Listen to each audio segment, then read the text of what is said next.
श्री स्वामी समर्थ. परब्रह्म अनंत कोटी ब्रह्मांड नायक राजाधिराज योगीराज श्री स्वामी समर्थ महाराज, ब्रह्मीभूत पिठले महाराज, ब्रह्मीभूत सद्गुरू परमपूज्य मोरे दादांनी ह्या श्री स्वामी समर्थ मार्गाचं छोटंसं रोपटं लावलं सद्गुरू पिठले महाराजांच्या कृपाशीर्वादाने, आणि त्या रोपट्याच्या शाखा सद्गुरू परमपूज्य गुरु माऊली यांनी अगदी विदेशापर्यंत पोहोचवल्या. म्हणून असलेली ही गुरु परंपरा श्री स्वामी समर्थ महाराज, पिठले महाराज, ब्रह्मीभूत परमपूज्य मोरे दादा, सद्गुरू परमपूज्य गुरु माऊली यांच्या चरणी मानाचं त्रिवार वंदन. सज्जनो, आज आपण खूप भाग्यवान आहोत की श्री स्वामी समर्थ स्वरूप परमपूज्य गुरु माऊलींना आपल्या गुरु मिळाले. आणि हे करत असताना भाग्यवान यासाठी की आपला पुनर्जन्म झालेला आहे, आणि हा पुनर्जन्म यालाच द्विज म्हटलेलं आहे. द्विज यासाठी की पक्ष्यांना द्विज म्हटलं जातं, म्हणजे एकदा अंड्याच्या रूपाने जन्माला येणं आणि अंड्यातून पुन्हा जन्माला येणं. ब्राह्मणांना द्विज म्हटलेलं आहे, आईच्या उदरातून जन्माला येणं आणि पुन्हा एकदा उपनयन विधी झाला की जानव धारण केलं, गुरु दीक्षा मिळाली की पुन्हा त्याचा एक नवीन जन्म होतो. तसं तुमच्या आमच्या सर्वांचा एक नवीन जन्म होतो गुरु मिळाल्यानंतर.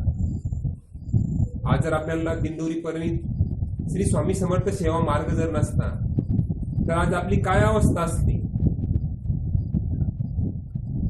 एक जीवन जगण्याला खूप मोठा दृष्टिकोन या स्वामी मार्गाने आपल्याला दिलेला आहे. मानव म्हणून जगण्याची जी क्षमता या स्वामी मार्गाने तुमच्या आमच्यामध्ये निर्माण केलेली आहे. इथून माग आपण जे जीवन जगत होतो मार्गात येण्याच्या अगोदर किंवा सद्गुरू मिळण्याच्या अगोदर, माझ्या मतानुसार ते एक पशुतुल्य जीवन होतं.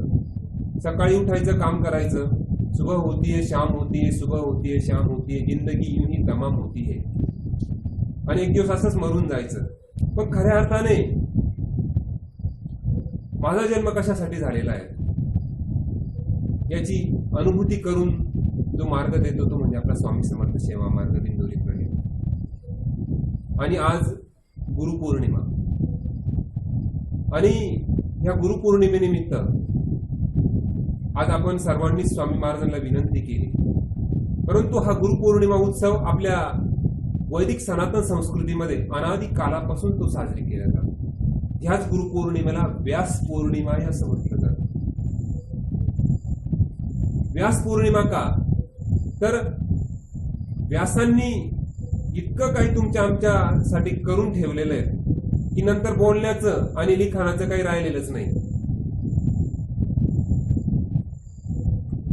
वैशंपायन आणि तुमच्या आमच्यासाठी काही करूनच ठेवायचं राहिलेलं नाहीये. म्हणून व्यास ही पौर्णिमा तुम्ही आम्ही साजरी करीत असताना त्याला गुरुपौर्णिमा म्हटलेलं आहे. पराशर पुत्र आणि सत्यवती माता सत्यवती यांचे सुपुत्र म्हणजे भगवान व्यास. भगवान व्यासांना असं म्हटलं जातं की त्यांना 4 हात नव्हते तरी पण त्यांना ब्रह्म म्हटलं जातं. त्यांना 3 डोळे नव्हते तरी पण त्यांना भगवान शिव म्हटलं जातं. आणि त्यांना 4 मुख नव्हते तरी पण त्यांना ब्रह्म म्हटलं जातं. की व्यास उच्चिष्टम जगत सर्व, हे जे काही आजपर्यंत जे काही साहित्य आहे हे व्यासांनीच अगोदर पुष्ट करून ठेवलेले आहे. व्यास जन्माला आले यमुना नदीच्या एका बेटावरती, म्हणून त्यांना, आणि त्यांचा रंग सावळा होता व्यासांचा, म्हणून त्यांना कृष्ण द्वैपायन म्हटलं जातं. एका द्वीपावरती त्यांचा जन्म झालेला आहे. आणि महाभारत जर ग्रंथ जर घेतला आपण तर कृष्णा आणि कृष्णद्वैपायन हे 3 पात्र जर आपण जर काढले तर महाभारत ग्रंथ हा अपूर्ण राहतो. कुठलं एक पात्र काढा. कृष्ण म्हणजे साक्षात भगवान कृष्णा म्हणजे द्रौपदी आणि कृष्णद्वैपायन म्हणजे व्यास, जे आजपर्यंत तुमच्या आमच्यासाठी त्यांनी लिहून ठेवलेलं आहे ग्रंथरूपाने आणि गुरु आणि शिष्याच्या परंपरेने आज ते सर्व ज्ञान तुमच्या आमच्यापर्यंत पोहोचलेलं आहे. ते सर्व व्यासांची कृपा आहे. व्यासांनी वेदांचं पृथक्करण केलं, त्याचे 4 भाग केले व्यासांनी. सुमंत, जैमिनी, पैल आणि वैशंपायन. सुमंतला त्यांनी अथर्ववेद दिला, जैमिनीला त्यांनी सामवेद दिला आणि वैशंपायनांना यजुर्वेद दिला आणि पैलला त्यांनी ऋग्वेद दिला. असे वेदाचं पृथक्करण केलं, 4 विभाग केले. म्हणून त्यांना वेद व्यासही म्हटलं जातं व्यासांना. आणि वेदव्यासांचा विवाह पण झालेला आहे. जाबाली ऋषीची मुलगी वाचिका हिच्याबरोबर त्यांचा विवाहही झाला.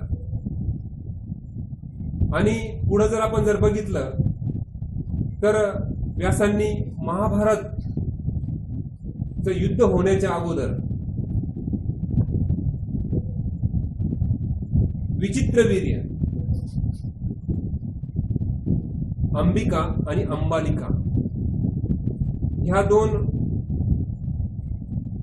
राण्या ज्या होत्या, तर विचित्रवीर्याचा मृत्यू झाल्यानंतर यांना मुलं बाळ काय नव्हते. त्यावेळेस भगवान व्यास हे तपश्चर्या नुकतीच झालेली होती आणि भगवान व्यासांची माता सत्यवती हिने बोलून घेतलं, आता हा पुढे वंशवेल चालवायचा कसा. त्यावेळेस अंबिका आणि अंबालिका, त्याला त्या कालावधीमध्ये नियोग म्हटलेले. नियोग हे ऋषीमुनी इतके ताकदवर होते आध्यात्मिक आणि एवढं प्रचंड ज्ञान त्यांच्याकडे होतं की आपल्या दृष्टीच्या माध्यमातून, अगदी कृपा आशीर्वादाच्या माध्यमातून सुद्धा ते गर्भधारणा करू शकत होते. पण विचित्रवीर्याचा मृत्यू झाल्यानंतर सत्यवती मातेने व्यासांना बोलवलं, कारण व्यास हे सत्यवतीचे पुत्र. सर्व सांगायला आता वेळ नाही, वेळेचा अभाव आहे आपल्याकडे. त्यांना नियोग करायला सांगितलं. मग ज्यावेळेस व्यासांच्या अंबिकाच्या रूम मध्ये भगवान व्यास गेले तर त्यांचं ते तेज बघून तिने डायरेक्ट ते डोळे झाकून घेतले. त्यावेळेस व्यासांनी सांगितलं सत्यवतीला की तिला पुत्रप्राप्ती होईल, परंतु तो अंध असेल, तो म्हणजे धृतराष्ट्र. मग अंबालिका जी होती ते व्यासांचं तेज पाहिल्यानंतर घाबरली ती. आणि तिथे असं झालं, भगवान व्यासांनी सांगितलं हिला पुत्र होईल पण तो घाबरलेला असेल आणि कायमस्वरूपी आजारी असेल. आणि मग एक दासी तिच्याबरोबर नियोग करायला सांगितला आणि तिचा सुपुत्र म्हणजे आपल्या सर्वांना विदित आहे विदुर. आणि महाभारतामध्ये विदुराचं खूप मोठं योगदान आहे. म्हणून व्यास उच्चिष्टम जगत सर्व. व्यासांनी हे सर्व जे आहेत ना, तुम्ही आम्ही जे सर्व साहित्य वाचतो, ग्रंथ वाचतो, हे व्यासांनी अगोदरच उष्टे करून ठेवलेले. ब्रह्मसूत्र लिहिले व्यासांनी, हे साधं काम नाही. त्याचबरोबर 18 पुराण लिहिले व्यासांनी आणि शेवटचं पुराण ते म्हणजे भागवत पुराण लिहिलं व्यासांनी.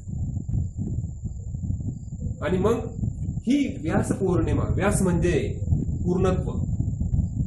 तुमच्या आमच्या जीवनाला सुद्धा जर पूर्णत्व जर पाहिजे असेल तर सद्गुरू शिवाय ते प्राप्त होत नाही. हव्यासापोटी व्यास आपला पूर्ण होत नाही. ज्या ठिकाणाहून आपण आलेलो आहे त्या ठिकाणी पुन्हा आपल्याला जायचं आहे. त्या भगवंताच्या आपण अंश आहोत. स्वामी विवेकानंदांनी सर्व जीवांना सांगितलेलं आहे, तू नाराज का होतो? अमृतस्य पुत्र हा, तू अमृताचा पुत्र आहे. अमृत म्हणजे मृत आणि अमृत. मृत म्हणजे मरणारा नाही, तू अमृत आहे, अमृत आहे तू, तुला मृत्यू नाही, त्याचा तू पुत्र आहेस.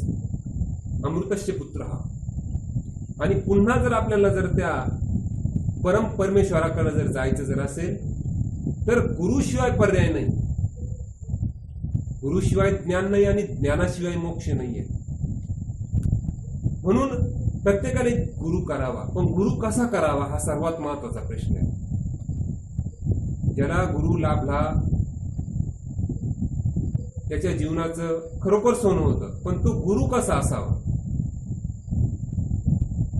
आजपर्यंत जेवढे संत महापुरुष झाले या सर्वांना सद्गुरूंच्या चरणी लीनच व्हावं लागलेलं आहे.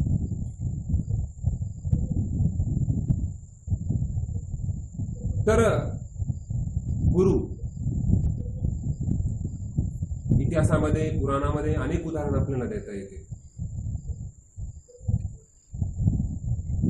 कुणी तंत्र गुरु, कुणी मंत्र गुरु, कुणी विद्या गुरु, कुणी अविद्या गुरु, असो ऐसे अनेक गुरु, परी मोक्षदाता सद्गुरु वेगळाच.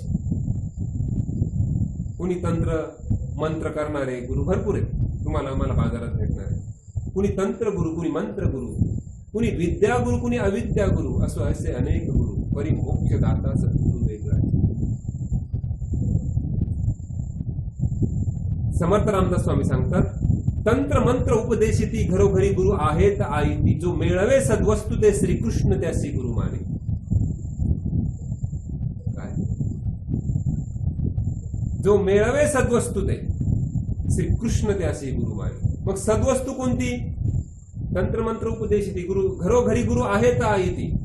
आयती गुरु भरपूर आहेत, परंतु जो मेळवे सद्वस्तु ते श्रीकृष्ण त्यासी गुरु माने. सद्वस्तू म्हणजे घर, गाडी, बंगला, नोकरी, मूल बाळ, ही सद्वस्तू नाही, ही नश्वर आहे. सद्वस्तू म्हणजे जी चिरंतन, जी शाश्वत आहे, ज्याचा कधी नाश होत नाही, अशा परम तत्वाची भेट घालून जो देतो तोची खरा सद्गुरु जाणावा. आत्मा परमात्मा दर्शवी तोची खरा सद्गुरु जाणावा.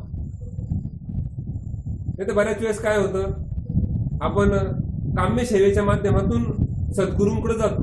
अनेक गुरु आहेत, परंतु ते काम्य सेवेच्या माध्यमातून जात असताना अगदी आपण आपल्या केंद्राचं जरी उदाहरण घेतलं तर सुरुवातीला सेवेकरी येतात खूप समस्या आहे म्हणून, आणि एकदा सेवा घेतल्यानंतर अनुभूती आल्यानंतर समस्या संपायला पाहिजे, त्या समस्या संपत नाही. तर अपेक्षा सुरू होतात आणि माणसाच्या अपेक्षाला अंत नाही. यासाठी सद्गुरू नसतोच. नुसतेच काम्य सेवा, मला घर, गाडी, बंगला दे, मूल बाळ दे, लग्न होऊ दे, यासाठी सद्गुरू नाहीये. जर कोणाची ही जर संकल्पना असेल तर ही चुकीची संकल्पना आहे. ते अध्यात्मात येण्यासाठी, जसं लहान मुलाला शाळेत जाऊशी वाटत नाही आणि त्याला बालवाडीला फर्स्ट केजी सेकंड केजीला जास्त अभ्यास नसतो, अगदी त्याला सर्वच मॅडम करून घेतात त्याचं, ऐक नाही. त्याच पद्धतीने हे काम्य सेवा म्हणजे ती गरजेची बरं का, कारण आधी अगोदर प्रपंच करावा नेटका, मग पाहावे परमार्थ दिले का. पण आपण प्रपंच नेटका करीत असताना आपण निसता प्रपंचच पाहतो, पुढे परमार्थाकडे आपली वाटचाल होत नाही. मग आपण चालतो खूप, 50 वर्षापासून आम्ही सेवा करतो, 50 वर्षापासून आम्ही आध्यात्मिक मार्गामध्ये कुठल्या तरी, पण आपण पोहोचत पुढंच नाही. घेणाऱ्याने घेत जावे, देणाऱ्याने देत जावे, घेणाऱ्याने घेत जावे, देणाऱ्याने देत जावे, घेणाऱ्याने घेता घेता देणाऱ्याचे एक दिवस हात घ्यावे. हात घ्यावे म्हणजे जो असा हात आहे ना, असा तो असा करायचा आहे. घेणं एक दिवस संपलं पाहिजे. एकदा अनुभूती आली ना, माझी मनोकामना, एक विशिष्ट मनोकामना होती, ती पूर्ण झाली. हा परमेश्वर आहे आणि तो इतका विराट आहे का त्याला आपण पुरुष सुक्त म्हणतो. अनंत शीर्षे, अनंत चक्षु, अनंत पदधारी, चराचरा ते व्यापुनी उरला, दशांगुले श्रीहरी. हजारो हातांनी द्यायला तो तयार आहे, पण आपले 2 हात तुकडे पडतात. मी तर असा फाटका ओंजळ भर मागणारा, मी तर असा फाटका ओंजळ भर मागणारा, हजारो हातांनी दिलं तरी ओंजळभरच घेणार. परमेश्वराने एवढं काही आपल्याला बनवून ठेवलेलं आहे आणि हे सर्व काही आपल्यासाठी, आणि ज्याची तो ओळख करून देतो ना तो सद्गुरू. अगदी आपल्या सर्व ग्रंथांमध्ये गुरुला इतकं मोठं स्थान दिलेलं आहे का परमेश्वरापेक्षा पण गुरु मोठा सांगितलेला आहे. आणि खरं आहे ते. समर्थ रामदास स्वामी म्हणतात ना, ज्यासी वाटे गुरुनी देव मोठा तो करांडा. गुरुपेक्षा देव ज्याला मोठा वाटत असेल ना, अगदी कबीरदासजी म्हणतात ना, गुरु गोविंद दोनों खडे काके लागू पाव, बलिहारी वा गुरु की गोविंदो दियो बताय. गुरु आणि गोविंद जर दोघं माझ्या पुढे जर उभे जर राहिले तर मी अगोदर गुरुचं दर्शन घेईल, कारण त्या गुरुमुळं मला परमेश्वराची प्राप्ती झाली. तो गुरु जर भेटला नाही तर परमेश्वर कुठून भेटणार. म्हणून पुढे कबीरदासजी म्हणतात, गुरु की महिमा अनंत अनंत किया उपकार, लोचन अनंत उधाडिया अनंत दिखावनहार. इतके अनंत उपकार आहे गुरुचे तुमच्या आमच्यावरती. भले कदाचित कुणी एखादा दुसऱ्या आध्यात्मिक मार्गामध्ये पण असेल, पण तो गुरु कसा असा मग अशी आपण बघितलं तर आपण पुढे जात असताना मग सर्व महापुरुष जे जन्माला आले, अगदी अवतारी पुरुष भगवान प्रभू रामचंद्रांनाही त्यांचे कुलगुरु वशिष्ठ होते आणि विश्वामित्रांच्या आश्रमामध्ये राहून त्यांना धनुर्विद्या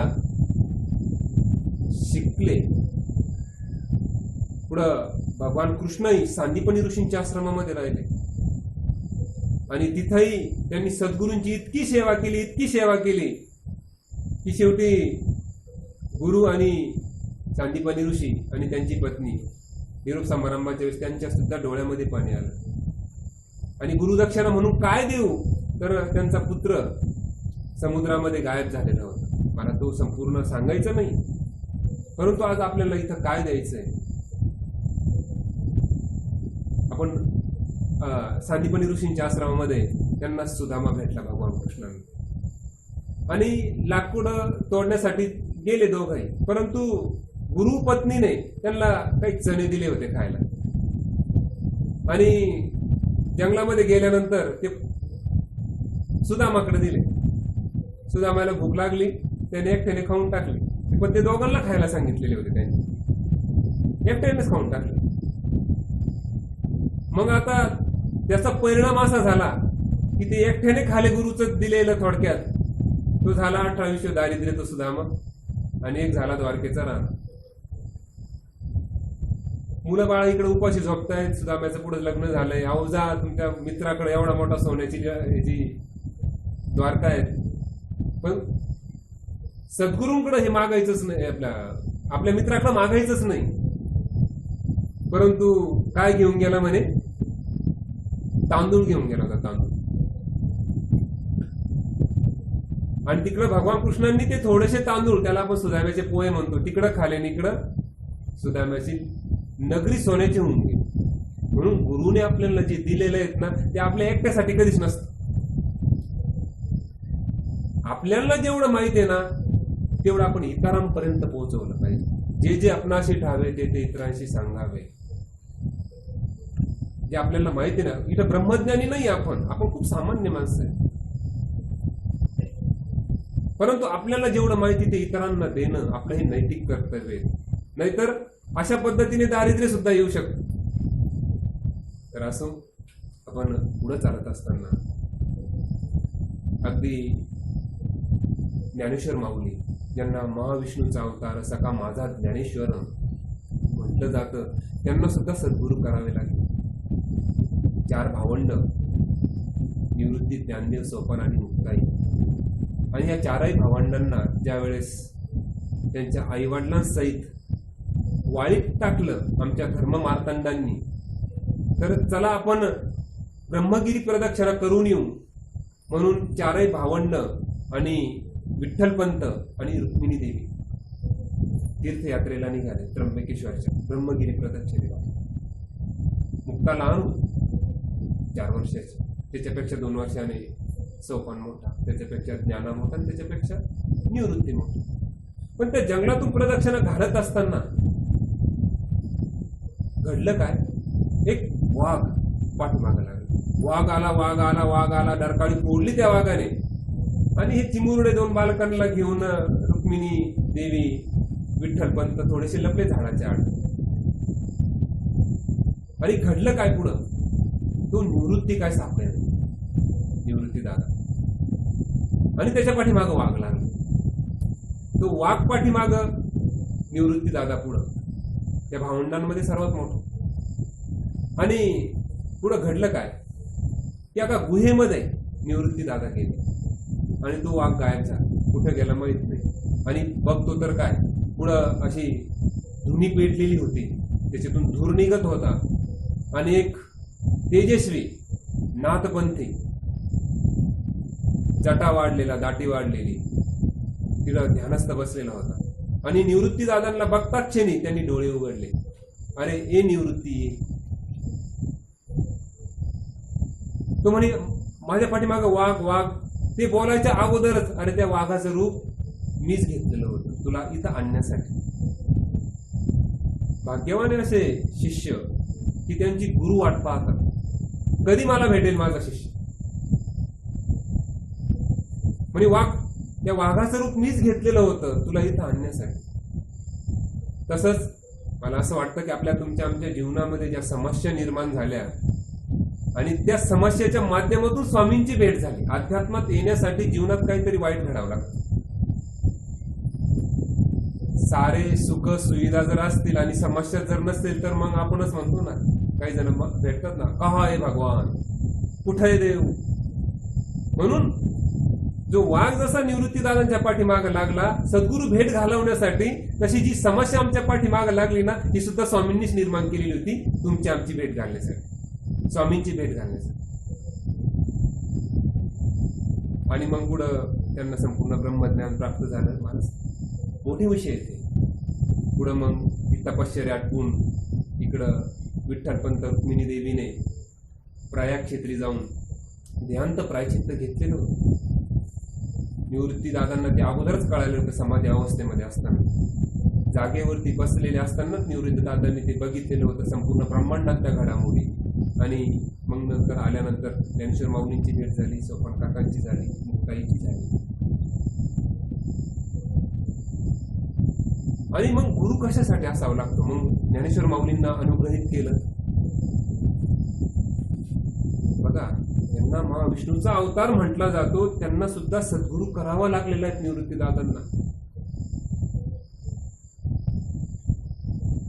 आणि मग लोकांनी प्रचंड त्रास दिला. परंतु ह्याच कालावधीमध्ये 1400 वर्षाचे चांगदेव महाराज, 1400 वर्ष, मृत्यूला सुद्धा परत पाठवण्याची क्षमता त्यांच्यामध्ये होती. 50-50 हजार, 5-5 हजार शिष्यांना ते हवाई मार्गाने हवेतून घेऊन जाऊ शकत होते, इतकं त्यांचं योग सामर्थ्य होतं. आणि हे 4 भावंड भक्ती मार्गाचा प्रचार प्रसार करीत असताना कुंतंबे ह्या ठिकाणी आले.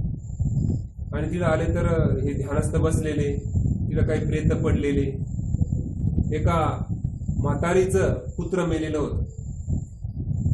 आणि काय म्हणे, हा काय प्रकार आहे. मुक्ताई 4 भावंड आल्यानंतर म्हणे, काय नाही, आमचे सद्गुरू समाधी अवस्थेतून बाहेर आले की प्रत्येक मेलेल्या मुर्द्यावरती त्यांचा सर्फ हा चाबूक म्हणून ते उपयोग करतात आणि त्यांचं वाहन वाघ आहेत.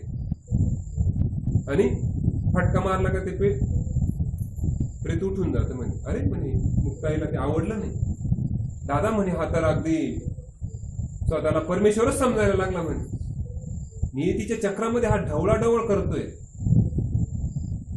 त्या म्हातारीचं पुत्र मेले होतं, मुक्ताईने ते घेतलं, गरगरात फिरवलं, हे हाड म्हणे मेल्या. आणि अख्खे मेलेले जे माणसं होते, प्रेत पडलेले, ते उठून गेले. आणि त्याच्यानंतर ज्यावेळेस चांगदेव महाराज ध्यानातून आले आणि बघितलं तर काहीच नाही, कोणीच नाही. म्हणे अरे, मी बऱ्याच महिने समाधी अवस्थेमध्ये होतो आणि आजपर्यंत या परिसरात कोणीच मेलं नाही का. आणि मेलं म्हणे, पण मग 4 भावंड आले, त्याच्यातली एक मुलगी होती लहान, हाड म्हणे मेले, अख्खे प्रेत उठून गेले. वर्णन त्यांनी आपल्या शिष्याकरवी ऐकलं. पैठणची मुलं होते. पत्र लिहिलं, मायना काय लिहावं तेच कळेना, कारण गुरु नव्हता. मला सांगायचं पॉइंट आहे तो, म्हणजे गुरु नव्हता. वयाने लहान म्हणून तीर्थ स्वरूप लिहावं तर वयाने लहान, साष्टांग दंडवत घालावा तर आपण मोठे. कोरं पत्र लिहिलं, कोरं. एका शिष्याकरवीचा हे 4 भावंड बसलेले होते. अरे म्हणे चांगदेव महाराजांनी, वटेश्वर चांगदेवांनी पत्र लिहिलेले आहेत म्हणे. बघू बघू, सोपान काकाने घेतलं, कोरं आहे म्हणे. मुक्ताईने बघितलं, बघू म्हणे दादा, बघू माझ्याकडं. बघितलं तर अरे मागून पुढं पाहिलं, आणि मग मुक्ता जरा बोलून जरा स्पष्ट होत्या. मुक्ताई, दादा हा तर कोराच राहिला म्हणे 1400 वर्षाचा. निवृत्ती दादा थोडेसे रागले, मुक्ते ज्ञाना कधी ते पत्र, ज्ञाना हे पत्र कोर आहे, परंतु त्याच्यावरती तू शब्दाचे संस्कार कर. आणि मग ज्ञानेश्वर माऊलींनी पत्र लिहिलं, ओम श्री स्वस्ती वटेश्वरेशु. 65 ओव्यांचं पत्र लिहिलं आणि त्या शिष्याकरवी परत पाठवलं. एकही ओवी कळाली नाही, गुरु नव्हता. अरे यांना माझं सामर्थ्य माहित नाही म्हणे. 1400 वर्षाचे चांगदेव महाराज, आपण सहज चांगदेव महाराजाला नाव ठेवतो सहज.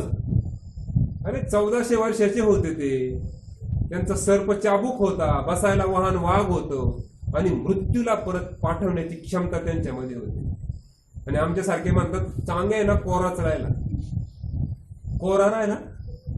अरे तो कोरा राहिला म्हणून तर पत्र लिहित आलं. आपल्या पत्रावर एवढ्या आडव्या तिडव्या रेषा मारलेल्या लिहायला जागा ठेवली नाही आपण.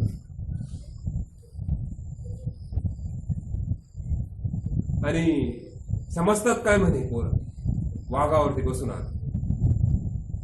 आणि वाघावरती बसून आल्यानंतर चाबूक वाघ म्हणल्यानंतर, आणि ज्यावेळेस कोणीतरी एक जण आला पैठण मधलाच, सकाळची वेळ झालेली होती, सूर्य उगवलेला होता, आणि वाघावर बसून आले चांगदेव महाराज. मुक्ताई बोलले आपल्या दादाला, दादा ज्ञानदेव महाराजांना, की आपणही त्या पद्धतीने आपण त्यांना सामोरं गेलं पाहिजे. त्यावेळेस ज्ञानेश्वर माऊली बोलले, मुक्ते तू म्हटली होतीस ना ही भिंत अशीच अशीच एक दिवस उंच उडावी, आणि भिंतीला आदेश केला, निर्जीव भिंत तिथं चालेल. चांगदेव महाराजांच्या हातातला चाबूक फुलावानी झाला, खाली उतरले, आणि ज्ञानेश्वर माऊलींचे पाय धरले, मुक्ताईचे पाय धरले. 1400 वर्षाचा चांगदेव महाराज एका 12 वर्षाच्या मुक्ताईला गुरु म्हणून स्वीकारले. अध्यात्मामध्ये वयाने किती मोठा आहे हे नसतं पाहिजे, ज्ञानाने किती मोठा आहे, आणि त्या ज्ञानाबरोबर त्याला अनुभूती किती आहे हे बघितलं जातं. माणूस किती जागला यापेक्षा कसा जागला हे खूप महत्वाचं. आणि म्हणून सद्गुरु चांगदेव महाराजांना सुद्धा मुक्ताईला गुरु करावं लागेल. म्हणून असे खूप आपल्याला उदाहरणं देता येईल शास्त्रांमधले. स्वामी विवेकानंद, त्यांचे गुरु रामकृष्ण परमहंस. ज्यावेळेस स्वामी विवेकानंद त्यांना भेटायला गेले तर, अरे नरेन ये म्हणे, ये, मी तुझीच वाट पाहत होतो, कितीही उशीर केलास तू, आणि रडायला लागले.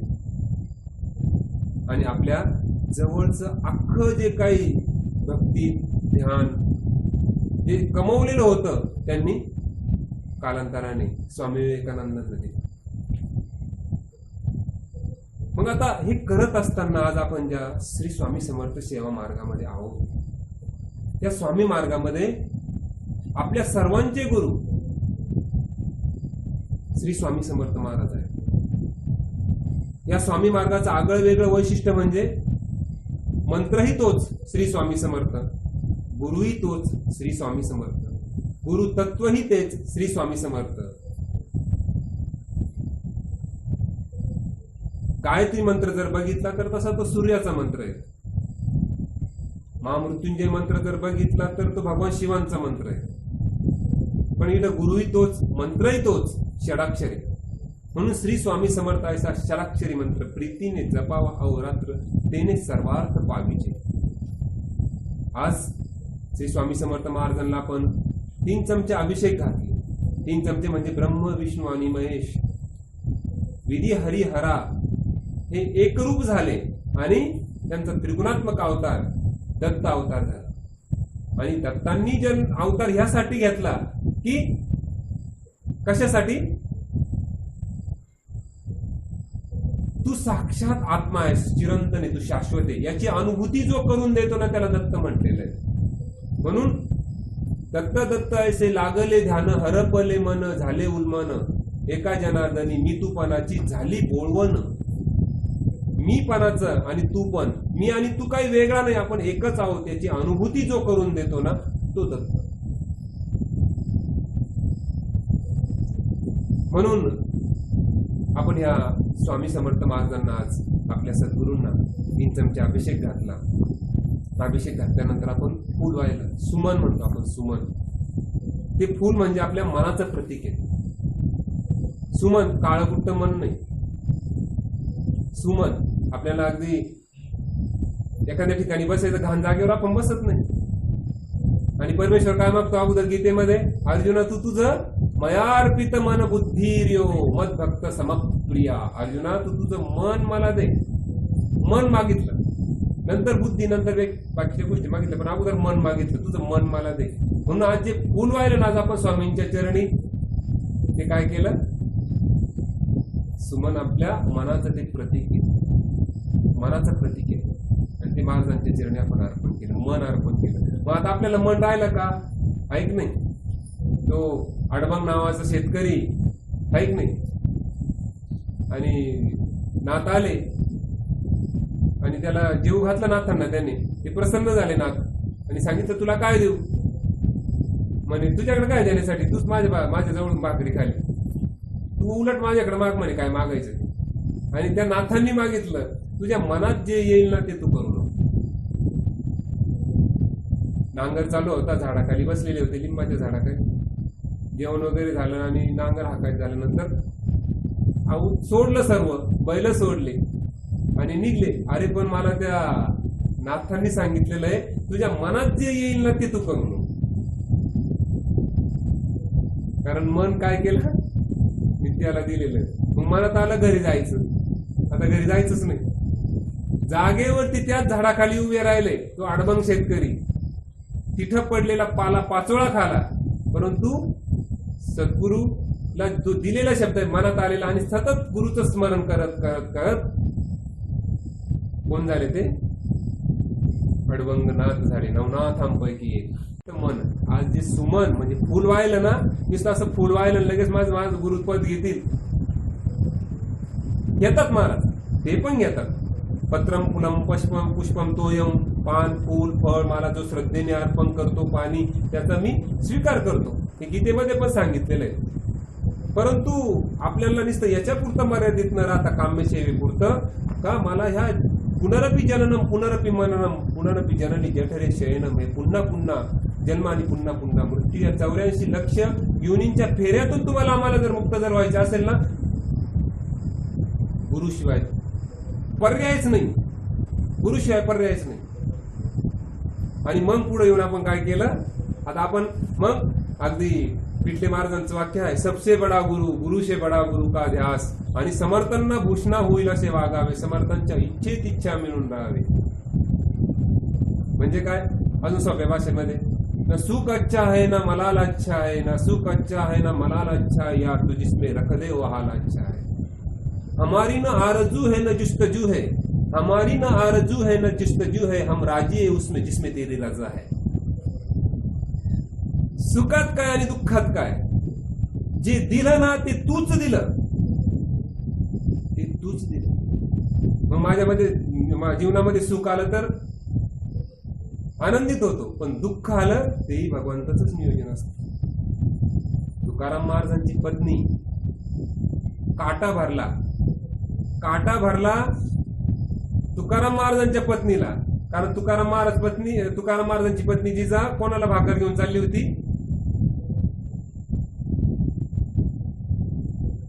आपले पती तुकारामांना घेऊन चालली होती. आणि ते पांडुरंग पांडुरंग भजन करीत. आवले अगं मी शेतावर चाललो बरं का, ते पण भजनाच्या नादामध्ये त्या त्रिपुलीवरून ते कोणत्या रस्त्याला जायचं त्याला कळायचंच नाही. मग ही शोधून आणि शिव्या कोणाला? अख्ख्या पांडुरंगा काळतोंड्या ह्या भाषेमध्ये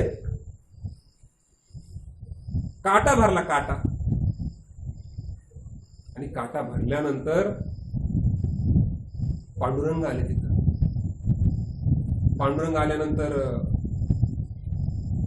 काय ग म्हणे आवले, काटा भरला म्हणे, शिवी देऊनच काळतोंड्या माझा नवरा तो नादी लावला. या भाषेमध्ये जिजा बोलतात.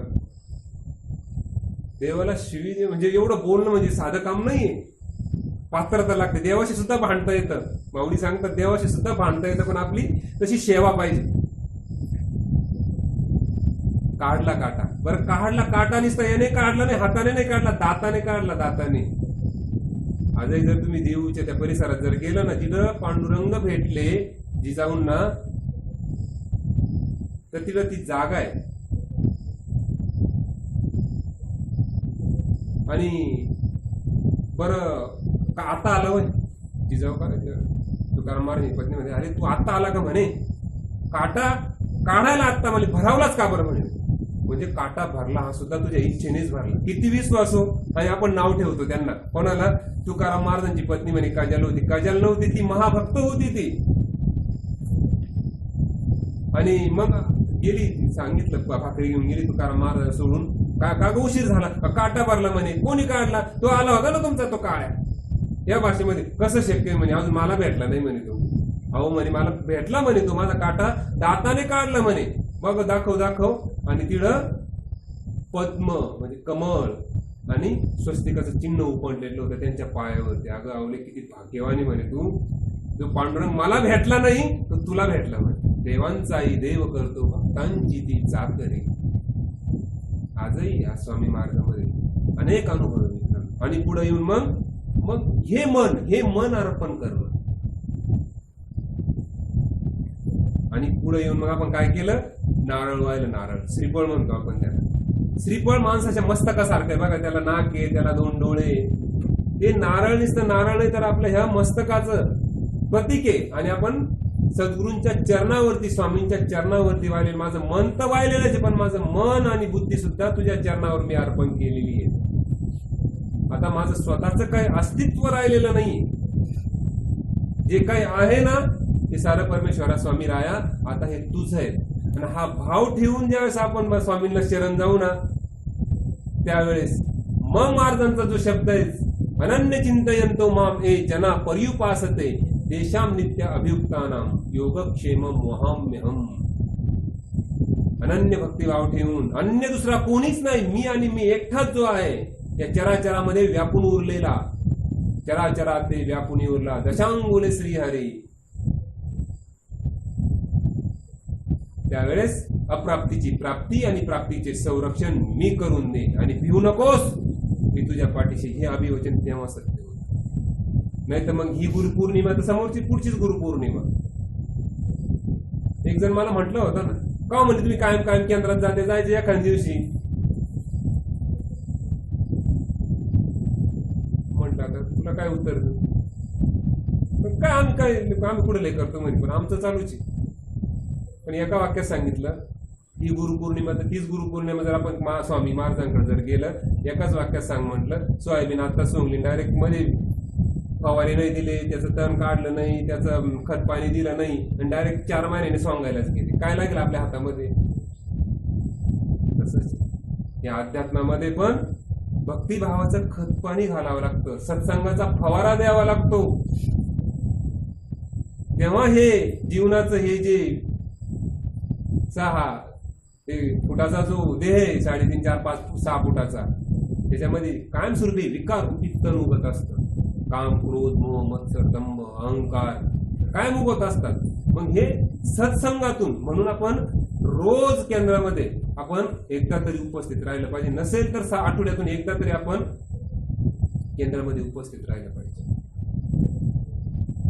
तिथून आपल्याला ऊर्जाही प्राप्त होते आणि ज्ञानही प्राप्त होते. आणि सत्संग फार महत्वाचा आहे. न लगे मुक्ती धन संपदा, संत संग देई सदा. सत्संग फार महत्वाचा आहे. सर्व काय आपल्यामध्येच आहे. हे म्हणतो ना आपण, जागृत होई आत्मय रामा, अनामा सचित सुख धन धामा. ओंकारे तुझ सत ओळखती, दीप्ती रूप अससी गायत्री. तू कोण आहेस तर तू ओंकार स्वरूप परमेश्वर आहेस, प्रत्येक जीव. आणि याची अनुभूती आपल्याला जो करून देतो ना, तो म्हणजे सद्गुरू. आणि साधा सोपा आपल्याला मंत्र दिलाय, श्री स्वामी समर्थायचा षडाक्षरी मंत्र प्रीतीने जपावा अहोरात्र, तेने सर्वार्थ पाविजे. धर्म पुरुषार्थ, अर्थ पुरुषार्थ, काम पुरुषार्थ आणि मोक्ष पुरुषार्थ, हे सर्व पुरुषार्थ आपल्याला फक्त श्री स्वामी समर्थ या षडाक्षरी मंत्रानेच प्राप्त होतात. कुठेही जायची गरज नाहीये. अनेक असंख्य अनुभवांच्या खांबावरती आपला श्री स्वामी समर्थ मार्ग उभा आहे. म्हणून या गुरुपौर्णिमेच्या दिवशी मी एवढंच म्हणेल, सद्गुरू श्री स्वामी समर्थ स्वरूप परमपूज्य गुरु माऊलींच्या चरणी एवढीच विनंती करेल, आपका कार्य ही मेरा एक लक्ष्य हो, आपका कार्य ही मेरा एक लक्ष्य हो, आपको एवं आपके कार्य ही को मेरे जीवन में अग्र पूजा का मान मिले.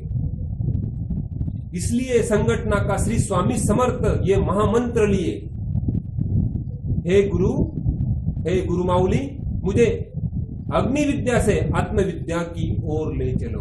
हे स्वामी, मुझे गुरु माऊली के तेज बंधन में बांध दो. श्री स्वामी समर्थ.